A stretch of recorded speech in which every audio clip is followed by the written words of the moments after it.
Hey guys, Toby here from Hadler Fitness.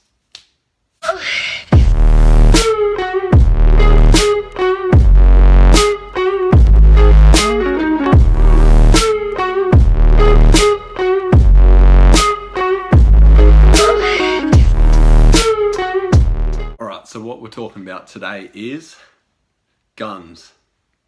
Alright, so biceps. Should you train them? Should you train them or shouldn't you train them? So with the bicep, it looks like this. So basically you have the short head on the inside of the arm, the long head on the outside of the arm, insertion points at the shoulder, ending closer in on the elbow.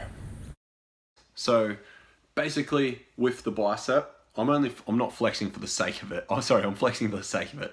I'm not trying to show off more biceps because they're fucking tiny, alright? I don't have 22-inch bars like Arnie. They're probably like, I don't know, maybe 16 or 17 inches. And that's a big push. Alright, so now that we've clarified that, so we're just going to talk about the bicep. So basically the bicep has two heads. So short head and then the long head, usually on the outside, okay? So, but the thing is, with biceps, genetically, people are going to have really long humeruses. So like people's arms are going to be longer than others. So some people are going to have really, really insane biceps like this, and others are going to have really long biceps. So generally people that have really good biceps, they curl up and they might get some muscle separation in the actual muscle belly before it joins into the two, where it connects down near on the top of your elbow. Some people get like muscle separation like this. That's just, basically it's just genetics. So like that massive peak, like that's taken me over 10 years to build and it's still tiny. Like it's one of those things. I always thought like you could build good biceps lifting really heavy weights. The fact is you can, but the fact is if you have small biceps, you should train them directly. If you have big biceps, you don't need to. Like if you're happy with your biceps, yes. But for me, in regards to like my physique and everything else, like in regards to my traps, like they're all relatively, they're all relative, like they're all in proportion. Watching down, it's true. I had some drinks and said some things to you.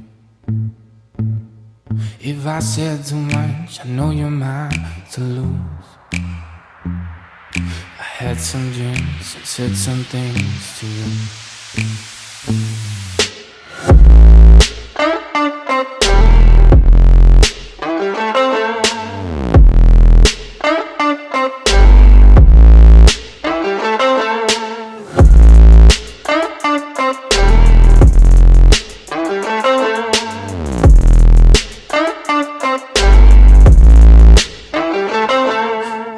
Too much, I'm out of touch, it's true.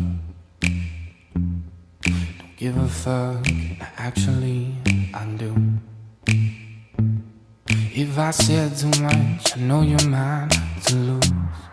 Personally, I really just want to do some really heavy above the knee rack pulls, build up my traps. I want to get that 3D delt effect and I want to make my biceps bigger. Because everything else is good, but generally that's the ideal shape. Personally, that's just what I want to achieve in the next couple of years. Given that, do I train biceps directly? I never used to, but now I do. Just based on that sole fact that some people have really good bicep genetics and some people don't. I'm one of those people that doesn't have really good genetics, okay? So if you have really good biceps and you're happy with like the muscle, like if you have like muscle belly separation here, if you have that separation, or you're really happy with your peak, like I'm right-handed, so my bicep peak on my right arm is generally going to be bigger than my left. So I've started training them for the last like year or so. I've been hitting biceps directly 2 to 3 times a week, just because it's a lagging muscle group, hence why I give it a little bit more frequency. So I might just do 2 sets.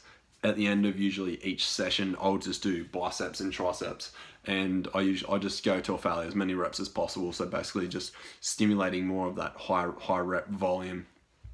So 2 sets till failure, just getting it done. I don't do like stupidly like 4 exercises on biceps. That's going to hinder my my performance and fatigue my muscle group the next day. Like I'm only just doing enough to stimulate some growth. I don't have basically an arms day. So my current periodization block is upper body, lower body. So that upper body session, I'll train biceps. I'll train them directly.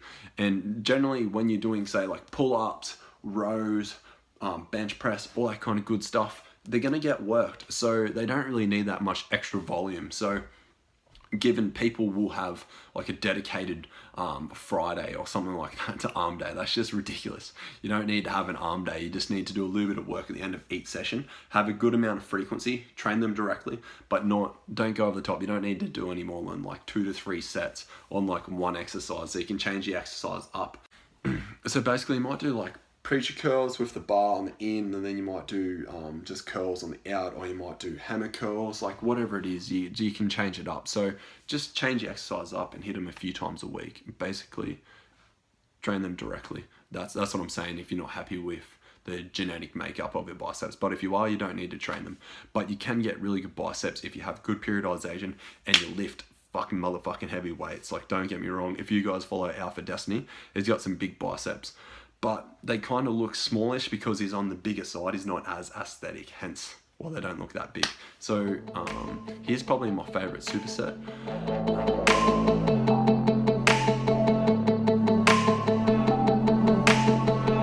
She been in your bedroom, I know that. Feeling her on your skin. Think I don't know where your head's at. Where do I?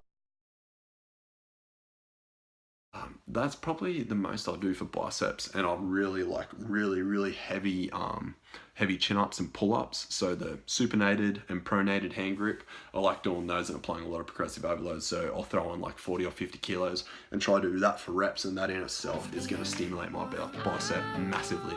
Waste my time. Fuck it with you, oh let me. And that coupled with just doing some lighter curls, high volume. So I've got that low volume, I've got the high volume.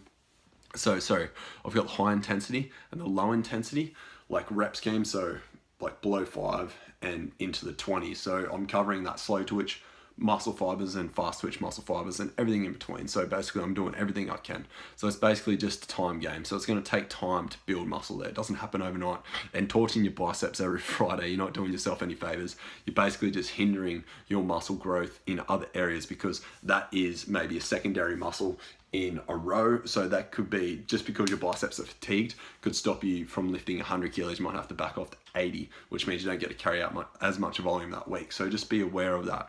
So if you train something directly and absolutely smash that muscle group, and you want to back up and use that muscle group as a secondary thing the next day, just be aware that there's going to be fatigue, there's going to be DOMs, all right?